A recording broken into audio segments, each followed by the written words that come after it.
Hello and welcome to this week's edition of Play CCN, which is brought to you by Zone.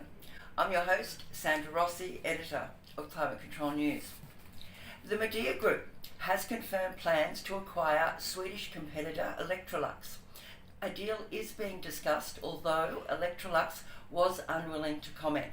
Chinese company Midea has been interested in Electrolux for some time, but Electrolux was not receptive to discussions until recently.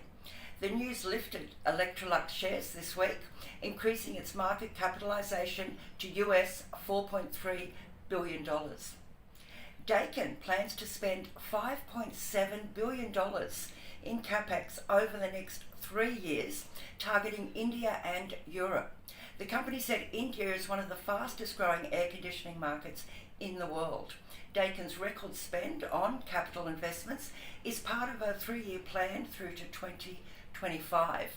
The spend is a 47% increase over the previous 3 years, and at the same time they're going to increase R&D spend by 53%. Meanwhile, Daikin in the US has relocated to Washington. The company opened a sustainability and innovation center to promote environmental technologies.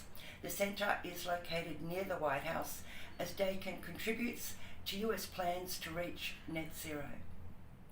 The US Environmental Protection Agency has announced a 40% cut in the production and consumption of HFCs, HFC refrigerants from 2024 to 2028.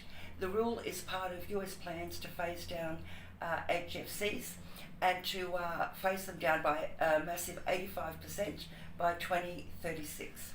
It also builds on the success of the 10% phase down, which they introduced during 22 and 2023.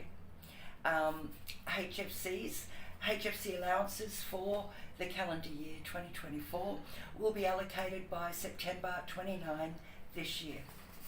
And finally, Ziehl-Abegg has commenced work on a new production facility in Vietnam. The company has set up a new subsidiary and is investing $41.1 million, that's in Australian dollars, in the new facility, which is near Ho Chi Minh City. Production will commence next year at the site, with the company pointing out that the new facility will be particularly important for Asia and Australian customers as they work to get closer to their customer base.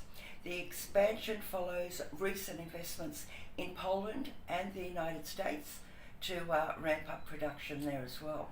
Well, that's it for our headlines this week, which were brought to you by Zone. Thank you for watching.